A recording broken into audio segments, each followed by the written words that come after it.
I don't wanna be. I do.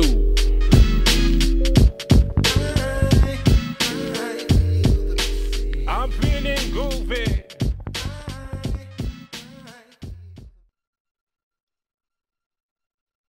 Laszlo from Prezi.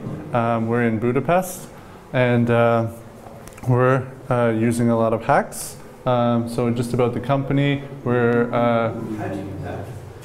a big company with 20 million, more than 20 million users now, and our company's still growing really fast, 130 people. About our development team, we've been using hacks for 1 year, so I was here last year at the conference in April, and since then we have about 100,000 lines of hacks. All of those are in production, so yeah, we have tests too, but that's not included. And about 20 developers using hacks. Those are the client-side ones. The infra guys aren't. But we have a lot of other technologies that we use as well, but my colleague Laurent is going to talk about later. So I just want to tell you about one of the biggest projects we did with hacks in Prezi, which was Prezi 2009 to 2012. Well, this was the latest one. This really unique UI with this thing we call the bubble menu, which was zooming, you know, just like the presentation was. It was a really unique UI, but all of these things were custom Swifts designed by our designers. And we had some problems with this. One was that they're not resizable, and it's really hard to translate them. And the other issue was that every time a designer would come up with a new feature, they would design a new button or something that looked or worked completely different, and we had a lot of usability issues with that. So we decided to do a redesign of our whole website and interface, and now it looks like this. It's a lot cleaner, simpler, less unique and zooming, but more standard menus and less usability problems.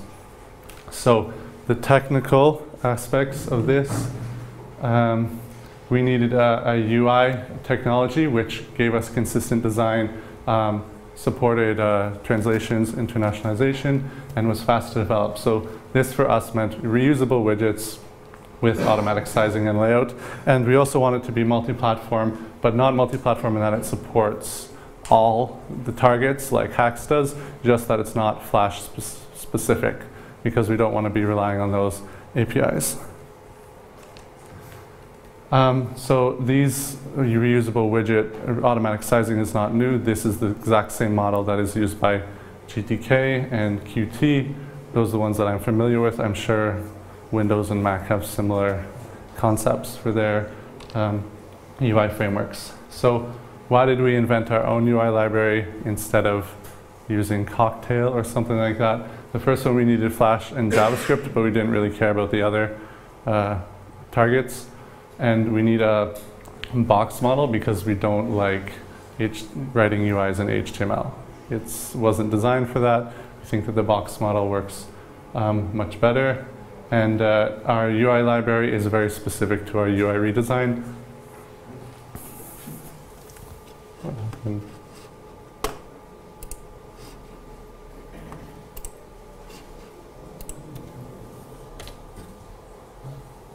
Still have internet, that's good.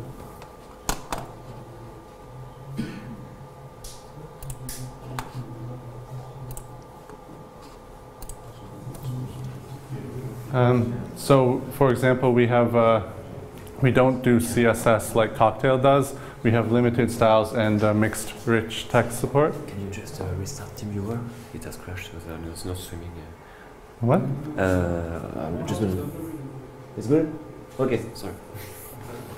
And we also had our main application is, wow.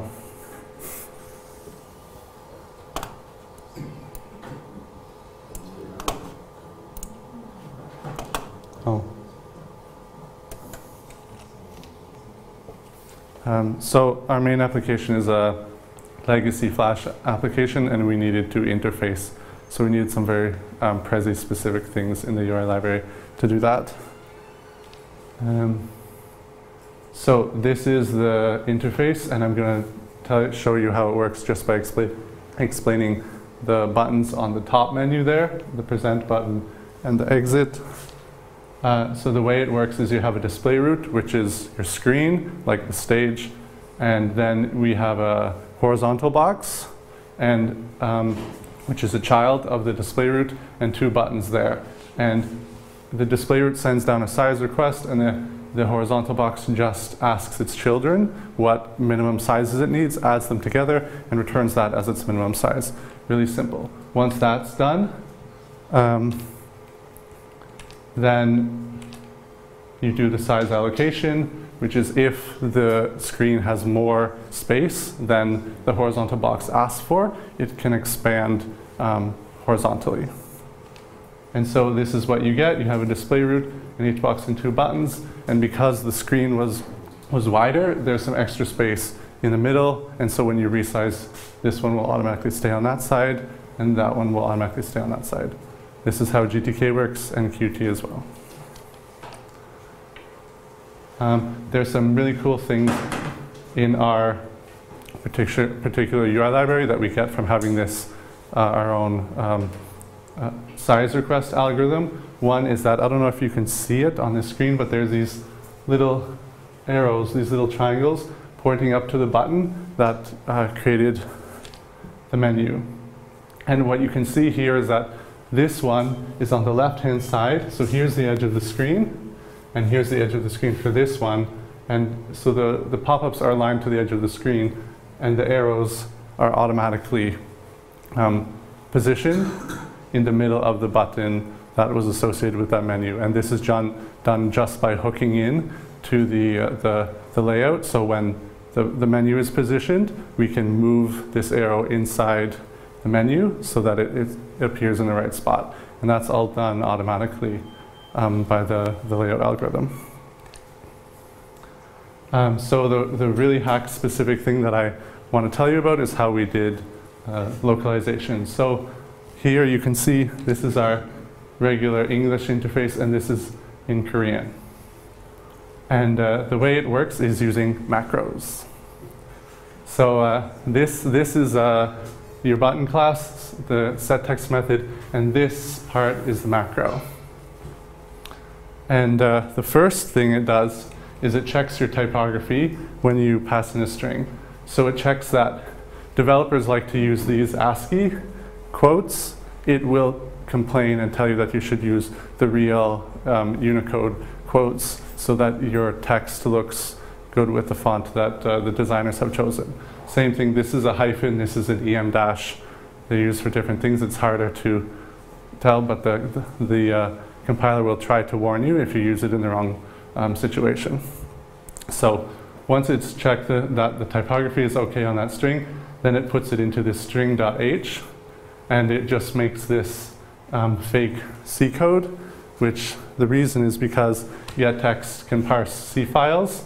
So we send it to xgetText, it makes a PO file, just like that with an empty translation. Then we send it to the translators, and they give us back a PO file with the Korean in it. And from there, we have an automatic script which takes a JSON, turns the PO file into a JSON, and embeds that into the Swift, because Swift can embed data. And then when at runtime, if we're using Korean, we just display the Korean text. And I really like these macros because it's not just making it easier to write code, but it's actually interacting with the outside world, something that you couldn't do otherwise. So another part of this button here, we have a little icon. This is a 12 by 12 icon. It's actually only 126 bytes, so it doesn't really make sense to do a request to load this. So I thought we should just have it automatically embedded into the Swift. So the way we do that is we have this image assets class, which has a whole bunch of images, and it has a build macro. And that gets converted into this. So you don't actually see this code, but that's the code that it generates. And the image info has the file name as well as the X, Y, width, and height.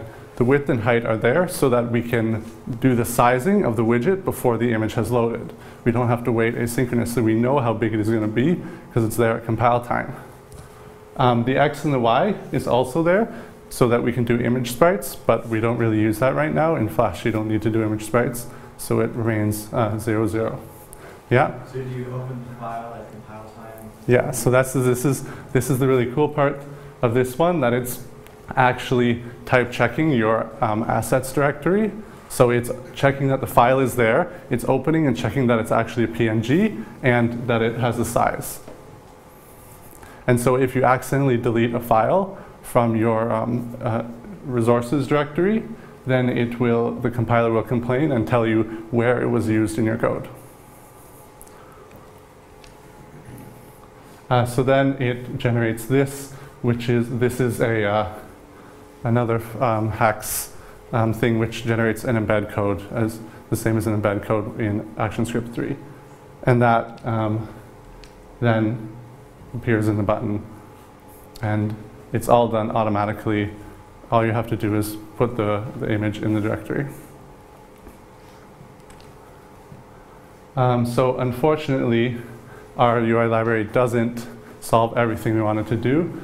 So we avoided using a lot of inheritance. We have a base widget, of course, but usually it's only one level.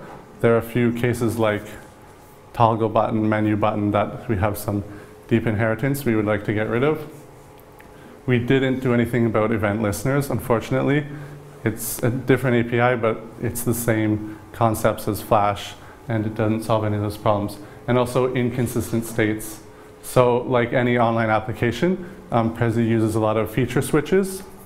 So you have to make sure that you handle all the cases. There's some cases where the button has to not be there, and there's some cases where it's there, but only if the user has a particular setting, and you can easily mess things up.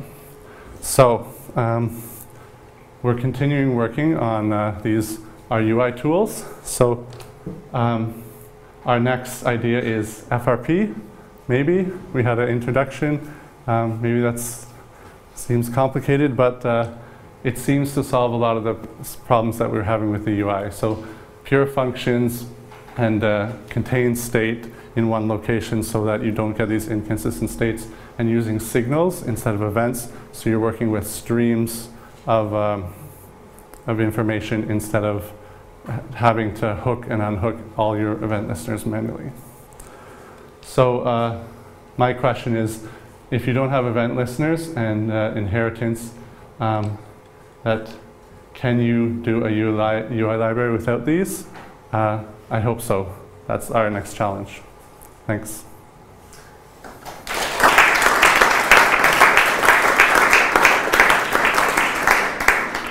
Any questions?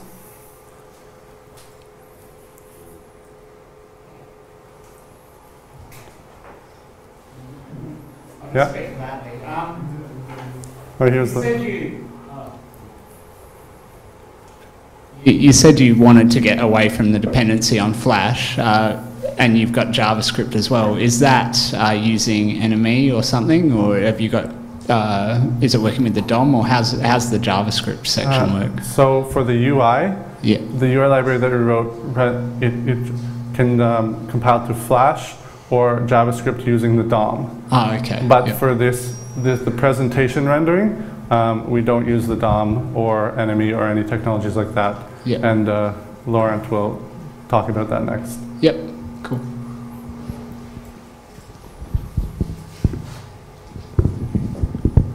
Thanks. So you send your files off to be language translated, and is there enough context in that small file always to choose the appropriate word in the target language? Like, do you have to send your application as well, or how does that end up working out? No, not always. Usually translations are, so the people who do the translations get early access to the features, and they can usually tell what the difference is.